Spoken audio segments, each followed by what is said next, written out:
Hello friends, welcome to our session on JDBC Connectivity in Java. The agenda for today's session is JDBC API. That is, what is JDBC API? Then JDBC drivers. Here we'll be covering what are JDBC drivers in Java and types of drivers in Java and database connectivity in Java. Here we'll be covering the steps to make a connectivity with a database in a Java application. So this is what we'll be covering in this session.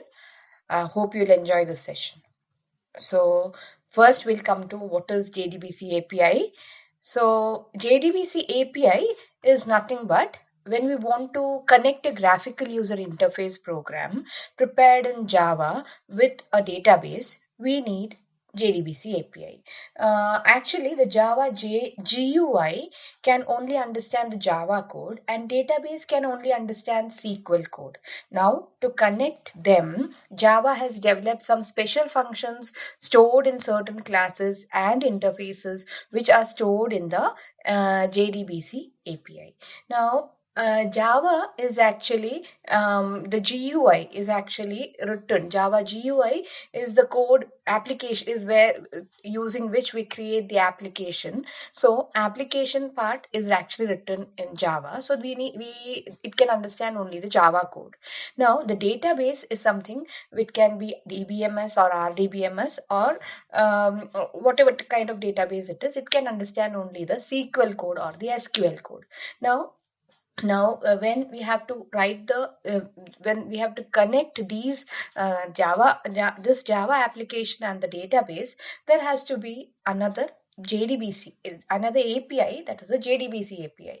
Just because Java is a collection of many APIs, JDK itself is a collection of many APIs. So using this JDBC API, there are certain functions and classes written inside the JDBC API which contains certain functions which can be used to make the connectivity possible between the GUI and Java GUI and the database. And these database queries and all, they are passed as strings in these functions. So that is how the JDBC API works. Now we'll understand better when we see the application and when we cover the whole session and then we go to the application, we'll understand this better. So next we'll come to the diagram on which is showing the connectivity part. So JDBC is nothing but Java database connectivity. Here the Java application is Java application is actually a JDBC is actually something written in Java. So it is written in a Java code. It has got a Java code. Next we have the JDBC API and it is connect. Now next is the database actually. Now database is a DBMS, RDBMS or anything, and whatever database it is, depending on it, we have drivers also. Now before coming into that part, the application has to connect to the database using the JDBC API. So there are functions which contains classes and functions and all, which classes and interfaces which contains the functions for the connectivity. Now here we have JDBC Driver Manager, which contains the function for connecting it to the database. For the JDBC Driver Manager is then connecting to the database. For that we have different types of databases, and depending on the databases we have different types of drivers. We have the JDBC SQLite driver, we have the JDBC Java DB driver, then we have the JDBC MySQL driver, JDBC SQL Server driver, JDBC Oracle driver. So depending on the database, we can have different types of drivers. So we have to first connect to the database, then we have to query or update the database, then we have to receive the results. So this is how the database connectivity is going to work, and we'll understand that better again with the application. And as we complete this session and do the application, you'll understand that better. So first of all, we have to have different drivers for different databases. So now what is a JDBC driver? So JDBC driver is nothing but a software component that is required by the Java program to connect to the database. Each database has a different driver, and depending on the database we use different and we use different drivers. We also have 4 different types of drivers in Java. Okay, so this is what is JDBC driver. Now, the 4 types of JDBC drivers are: the Java application is connected to the JDBC API, which in turn is connected to the JDBC driver manager.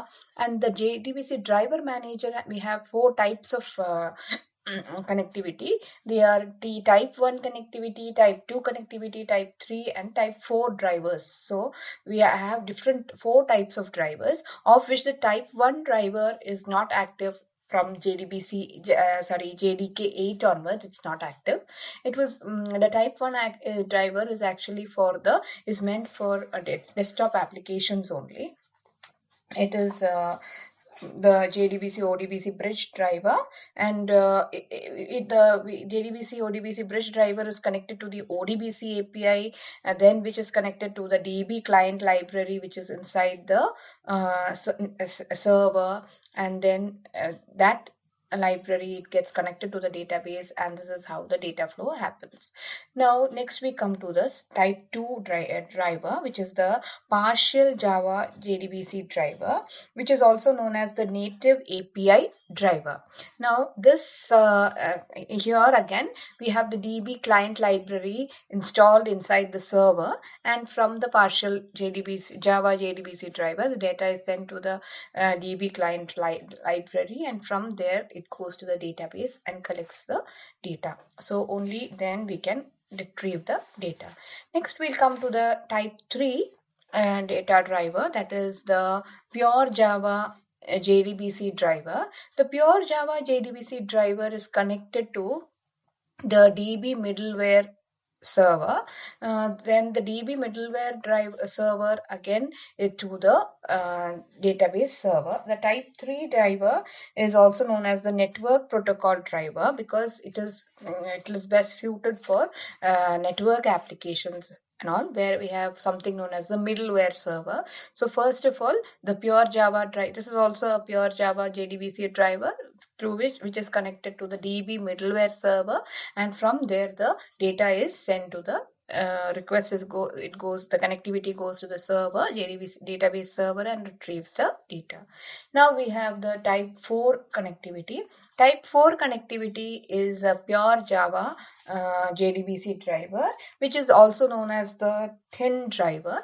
It is known as a thin driver just because once you just have to install the driver software inside the client system. You don't have to install it anywhere in the database in the server system, and it is basically meant for web applications. So here, once it's there in the client application, from there you can connect to the database and retrieve the data. So these are the 4 types of JDBC drivers, and we'll be doing applications with the type 4 driver. Now we'll come to then the Java database connectivity.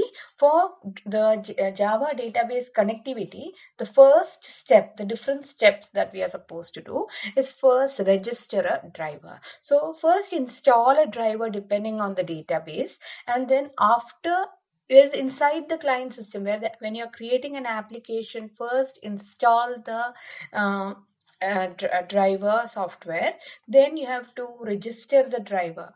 After registering the driver, you have to establish a connection. Establishing the connection is made possible by the driver manager, JDBC driver manager.